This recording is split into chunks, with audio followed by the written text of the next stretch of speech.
Hello mga kanegi! Magandang buhay sa inyong lahat! Pagkatapos nga pala ng first subject namin ay naisipan na agad namin bumaba. Eto namang si Lawrence ay tamang pakit pa sa video. Pagdating nga pala namin sa baba mga kanege, naghanap agad kami ng pwesto namin. Nang makahanap nga pala kami ng pwesto na makakainan ay lumabas na agad kami. Naisipan na lang namin na bumili lang ng siomai rice sa labas para inalang ang tanghalian namin.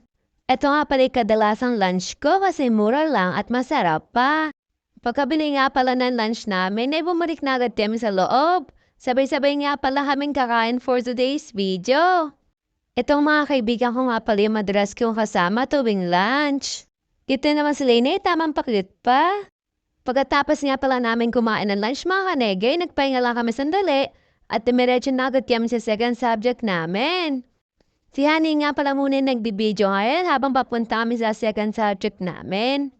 Mabuti naman at para mapahinga man lang yung kamay ko, nakakahawit nga kasi mag-video.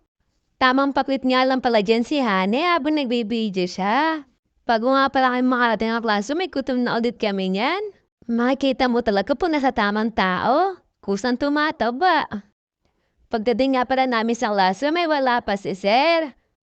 Ayun nga pala mga kanegi, mga nagagandang waklase at nagseseksihan. Wow! Pagdating nga pala namin sa classroom kanegi, wala pa yung iba namin kaklase. Kaya habang wala pa si Sir at yung iba namin kaklase, ay may sarili kami mga pinagkakabisihan.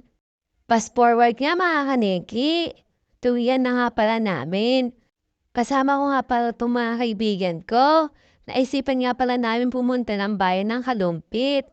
Dadalhin nga pala ulit ng kaibigan ko si Honey yung cellphone niya sa pagkawaan. Ngayon kasi siya pinapabalik doon. Nilakad na nga lang pala namin yan mga kanegi, total naman malapit lang. Sayang din naman kasi ipapamasahin namin sa jeep. Ipambipi din na lang namin ng pagkain. Yan nga, nakarating na nga kami dito sa pagkawaan ng cellphone. Kami na lang pala muna yung dumaan dito ni Honey. Nauna na nga pala yung iba kasi may bibilin pa sila. Sabi nga dito kay Honey, bumalik na lang bukas. Pagkatapos nga pala namin manggaling sa paggawa ng cellphone, dumiretso na agad kami dito sa crossing. Kita niyo naman mga kanegi, na kahit nasa daan kami, napakagagaslow pa rin namin. Fast forward nga mga kanegi, nakabili na nga pala ng pandesal yung kaklase namin. At yan ay naghahanap kami ng makakainan namin. Dumiretso na nga lang pala kami dito sa food park mga kanegi. Kasi pagdating namin dito at nakita namin yung mga bilihan na kay mamahal. Kaya nag-picture-picture na lang muna kami dyan. Kaya naisipan namin mga kanegi na pumunta na lang sa may highway sa crossing. Ito na lang kami kakain. Pagdating nga pala namin ito mga kanegi, kanya-kanya na kami kuha ng pagkain. Kitang-kita nyo, may gutom na talaga kami niyan. Mura nga lang pala ibilihin dito. Sa halagang 30 pesos ay solve ka na. Pinainit kaya pala muna namin mga fishball dyan. Malamig na kasi. Kasi nilamig ng bebe ko. Woo! Pagkatapos nga pala namin kumain mga kanegi, ay umuwi na din kami. Namasahin na nga lang pala kami papuntang Caltex para mapabilis. Itong dalawang kaklase ko nga pala yung madalas kong kasama pa uwi.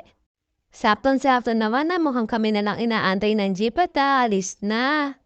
At iyon nga mga kanegi ay umalis na nga pala yung jeep. Sa kanto na nga lang pala ako bababa mga kanegi.